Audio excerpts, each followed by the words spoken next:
할렐루야. 오늘도 이 짙은 어둠 가운데 밝은 빛으로 오신 예수님을 보고자, 그 주님을 만나고자 이 자리에 나오신 여러분을 진심으로 사랑하고 축복합니다.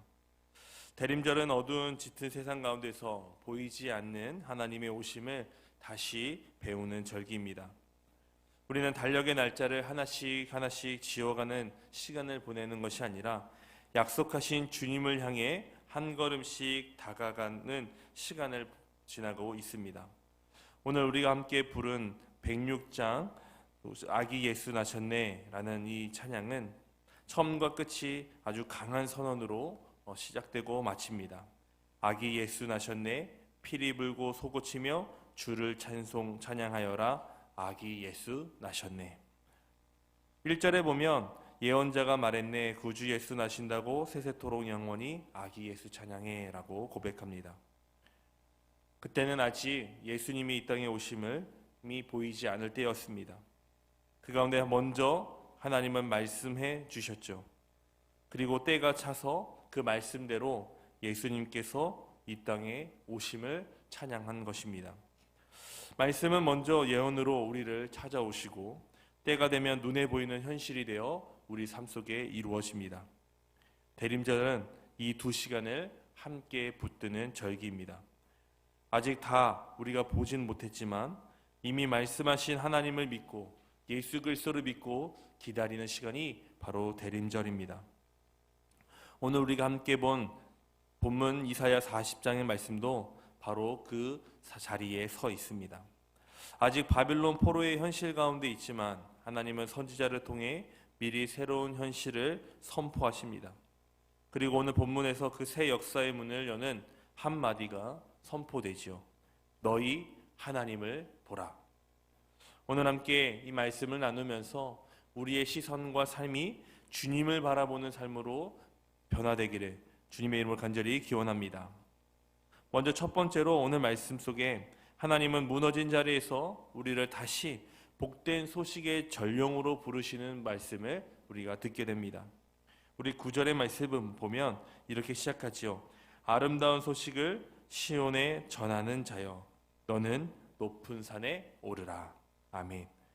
여기서 좋은 소식이라는 것은 단순히 귀에 듣기 좋은 이야기를 말하는 것이 아닙니다. 패배와 포로, 좌절과 수치의 언어로 가득 찬 시대 속에서 전혀 다른 차원의 말을 시작하는 명령입니다. 이사야 40장은 1절에 보니까 이렇게 시작합니다. 너희의 하나님이 이르시되 너희는 위로하라, 내 백성을 위로하라 라고 선언합니다. 성전은 무너졌고 나라의 영광은 사라졌고 사람들의 말에는 우리는 끝났다라는 탄식이 가득했던 때입니다. 그런데 하나님은 그들에게 조용히 버티라 라는 것이 아니라 좋은 소식을 들고 산 위에 올라가라고 적극적으로 말씀하십니다. 높은 산은 단순히 지형을 말하는 것이 아니라 시선이 바뀌는 자리입니다. 땅만 보며 한숨 쉬던 자리에서 하나님의 관점으로 세상을 바라보는 자리로 올라오라는 주님의 초청이지요. 입술에 붙어있던 패배의 언어를 내려놓고 하나님의 약속을 말하는 입술이 되라고 지금 말씀하시는 것입니다. 대림절은 바로 이 전환의 시간입니다. 세상은 여전히 불안한 소식으로 우리의 마음을 휘젓습니다. 하지만 교회는 그 한가운데서 좋은 소식을 먼저 말하는 공동체라는 것이죠. 현실이 완전히 달라져서가 아닙니다. 말씀하신 대로 오신 예수님 안에서 이미 다른 현실이 우리 삶 속에 펼쳐졌기 때문입니다. 오늘 이 새벽에 우리 하나님은 우리 각자를 향해 이렇게 부르십니다. 너희는 좋은 소식을 전하는 자다. 너는 산에 올라 그 삶을 바라보라. 기도의 산, 믿음의 산, 말씀의 산에 올라 다시 하나님의 소식을 붙들고 세상을 바라볼 수 있는 저와 여러분이 되기를 주님의 이름으로 간절히 기원합니다. 두 번째로 주님은 우리의 시선을 바꾸라고 말씀하십니다. 9절 끝부분에 이렇게 말씀하시죠. 유다의 성읍들에게 이르기를 너희의 하나님을 보라 하라. 아멘. 히브리어 원문에서 이 보라라는 이 단어는 힘내라는 단어를 사용합니다. 이것은 성경에서 아무 때나 이 보다라는 말이 사용될 때 쓰는 말이 아니었습니다. 아주 중요한 순간, 결정적인 장면 속에 하나님의 새 일이 시작되는 순간에 사람들의 시선을 붙잡기 위해 사용한 아주 특별한 언어입니다.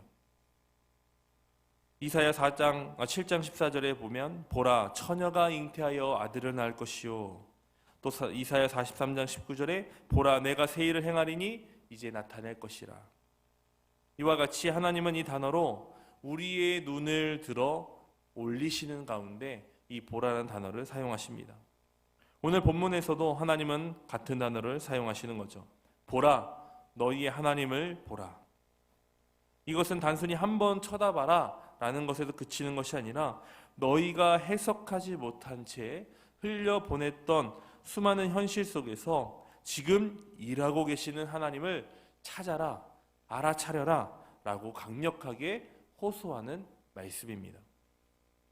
마치 우리의 시선이 달라진 얼굴을 두 손으로 이렇게 부드럽게 붙잡고 올바른 방향으로 고개를 이렇게 돌려주시면서 우리가 볼 수 있도록 다루시는 주님의 손길이 담겨져 있는 이 의미가 바로 보라라는 의미입니다. 이스라엘 백성은 바벨론의 군대, 무너진 예루살렘, 사라진 영광만 보였습니다. 그것만 보고 있었습니다. 그러나 하나님은 그 시선을 붙잡아 그들의 눈을 돌리시며 말씀하십니다. 너희의 하나님을 보라. 너희를 버리지도 포기도 하지 않는 그 하나님을 보라고 말씀하고 있는 것이죠. 그리고 10절에서는 또다시 한번 말씀합니다. 보라 주 여호와께서 장차 강한 자로 임하실 것이요 친히 그의 팔로 다스릴 것이라. 보라 상급이 그에게 있고 보응이 그의 앞에 있으며. 아멘. 보라라는 말이 계속해서 반복되어 나오고 있죠. 절망의 역사 한가운데서 하나님은 너희의 패배를 보라, 너희의 상황을 보라 하지 않으십니다. 우리의 하나님, 너희의 하나님을 보라고 계속해서 강조하여 말씀하시죠. 이것은 단순히 우리의 시간표와 상황을 바꾸는 말씀이 아닙니다. 그것은 곧 우리가 처한 상황을 다시 새롭게 보는, 해석을 바꾸는 삶에 대한 이야기입니다. 같은 현실을 보되 하나님 없이 보는 눈이 아니라 하나님과 함께 보는 눈으로 바라보라는 믿음의 초청입니다. 세례 요한도 이와 같은 방식으로 주님을 향하여 외쳤죠. 보라 세상 죄를 지고 가는 하나님의 어린 양이로다. 사람들은 여느 사람들과 똑같은 눈으로 예수님을 바라보고 있을 때였습니다. 그러나 요한은 전혀 다른 눈으로 주님을 바라보았습니다. 저분을 보라. 저분 안에 있는 하나님의 구원을 보라. 대림절은 바로 이 보라를 다시 배우고 우리 삶 속에 세우는 귀한 시간입니다. 세상의 소식을 보며 우리의 마음이 무너질 수밖에 없는 이 시대 속에서 그 한가운데서 말씀하시는 하나님을 다시 바라보는 법을 배우고 또 우리가 그 삶을 도전하는 시간이 바로 대림절입니다. 기도는 문제를 한 번 더 들여다보는 시간이 아니라 눈길을 하나님께 돌리는 시간입니다. 오늘 이 새벽에 하나님께서 우리의 이름을 부르시며 말씀하십니다. 너의 상처를 먼저 보지 말라. 너의 하나님을 바라보라. 너의 실패를 해석하지 말라. 너를 끝까지 붙드는 나의 손을 먼저 바라보라. 이 시간 그 주님의 음성에 우리가 아멘으로 순종하여 주님을 바라보는 놀라운 일들이 일어나길 간절히 기원합니다. 마지막으로 우리가 바라보아야 할 하나님은 강한 왕이시며 동시에 우리를 인도하시는 품으시는 목자이심을 우리는 만나게 되는 줄 믿습니다. 10절의 말씀에서 하나님을 강한 자 그리고 우리 가운데 임하시는 자로 소개하고 있습니다. 그분은 그 능력의 팔로 다스리는 왕이시고 그리고 또한 그 팔로 자신의 백성을 품으시는 하나님이심을 말씀하고 있는 것이죠. 상황은 여전히 포로의 현실이지만 하나님은 이미 새 역사의 주도권을 쥐고 계십니다. 그리고 하나님의 새 일을 행하고 계시는 것이죠. 그의 상급이 그와 함께 있고 그의 보응이 그의 앞에 있다라는 이 말씀은 하나님께서 허무하게 우리의 삶을 끝나지 않게 하시겠다라는 약속의 말씀입니다. 우리가 그동안 쌓아올린 수고와 노력 때문이 아니라 하나님이 시작하신 언약을 이루시기 위해 그 역사를 책임지시겠다라고 우리 가운데 말씀하시는 거죠. 하나님은 또한 여기서 멈추지 않으십니다. 11절은 그 같은 하나님을 전혀 다른 얼굴로 우리에게 또한 보여주지요. 우리 11절의 말씀을 함께 읽어보겠습니다. 시작. 그는 목자같이 양떼를 먹이시며 어린 양을 그 팔로 모아 품에 안으시며 젖먹이는 암컷들을 온순히 인도하시리로다. 아멘. 그 강한 팔을 가지고 계신 하나님이 우리를 치리하시고 우리를 심판하시는 것이 아니라 따뜻하게 부드럽게 우리를 안으시는 그 모습을 우리는 만나게 됩니다. 연약하고 그 믿음이 흔들리고 쉽게 무너지는 그와 같은 우리를 절대로 떨어뜨리지 않으시고 보호하시겠다는 하나님의 강력한 의지가 이 11절의 말씀에 드러나는 것이죠. 우리의 모든 책임과 부담으로 지쳐있는 우리의 삶을 주님은 외면하지 않겠다 말씀하고 계십니다. 우리가 보기에는 너무나 연약해 보이는 아기의 모습으로 이 땅에 오신 예수님은 이 왕이자 목자가 되어 주셔서 우리의 삶 속에서 우리를 잊지 않으시고 품어 주셨습니다. 우리는 106장 찬송에서 이렇게 고백했지요. 만왕의 왕 예수님 이 세상에 오시었네. 아기 예수 우리 주 하늘 평화 주시네. 아멘. 눈에 보기에는 작고 연약한 아기이지만 그분 안에 왕의 권세와 목자의 사랑이 함께 들어 있었습니다. 우리는 때로 하나님을 강한 왕으로만 생각해서 그 앞에 설 자신이 없어 때로는 두렵고 우리가 걱정하기도 하지요. 또 어떤 때에는 하나님을 따뜻한 목자로만 생각해서 죄와 불순종에 대한 거룩한 두려움을 잊어버리고 안일해질 때가 있습니다. 그러나 오늘 말씀은 하나님은 죄를 넘기시지 않으시는 거룩한 왕이시기도 하면서 죄인을 끝까지 포기하지 않으시는 목자임을 우리에게 말씀해 줍니다. 하나님을 바라본다라는 것은 바로 그 주님 앞에 우리가 서는 것을 말합니다. 코람데오, 그 하나님 앞에서 살아가는 삶을 이야기하는 것입니다. 사랑하는 성도 여러분, 대림절은 언제 오겠지 정도의 막연한 마음으로 기다림을 갖는 시간이 아닙니다. 이미 말씀하신 대로 하나님은 이 땅에 예수 그리스도의 모습으로 오셨습니다. 그리고 다시 예언하시죠. 내가 너희가 본대로 다시 오리라. 그 주님을 다시 바라보는 시간이 바로 대림절입니다.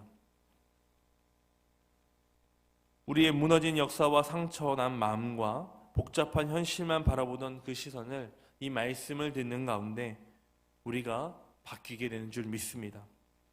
좋은 소식이 보이지 않은 시대일수록 우리를 복된 소식의 전령으로 세워주셔서 믿음의 고백과 장차올 하나님 나라를 바라보는 소망의 언어들로 채워주심을 우리는 만나게 됩니다. 우리의 온 세상을 다스리시는 강한 왕으로 오신 하나님, 또 그리고 동시에 어린 양을 품으시는 목자 되신 하나님을 바라보게 되는 줄 믿습니다. 우리가 이렇게 나와 기도하는 이유는 무엇입니까? 우리의 문제가 무엇인지 발견하고 그 목록을 정리하기 위해서입니까? 아닙니다. 하나님을 바라보기 위해서입니다. 십자가 부활로 우리를 찾아오신 예수 그리스도 안에서 다시 하나님을 바라보는 저와 여러분이 되기를 주님의 이름을 간절히 기원합니다. 여러분 기도하실 때 내 문제보다 주님을 먼저 바라보겠습니다. 내 실패보다 먼저 나를 품으시는 목자 되신 주님을 바라보겠습니다. 말씀하신 대로 이루시는 하나님을 믿고 좋은 소식을 믿음으로 선포하는 사람이 되겠습니다. 주님을 향하여 믿음을 고백할 수 있는 저와 여러분이 되기를 소망합니다. 주님은 우리의 가정과 우리의 삶의 터전과 우리의 교회와 우리 이 지역과 나라와 열방 가운데 분명히 다시 오실 것입니다. 그 주님을 바라보며 끝까지 믿음의 길을 나아가는, 그리고 또한 그 믿음의 길을 결단하는 이 시간이 되기를 주님의 이름으로 간절히 기원합니다.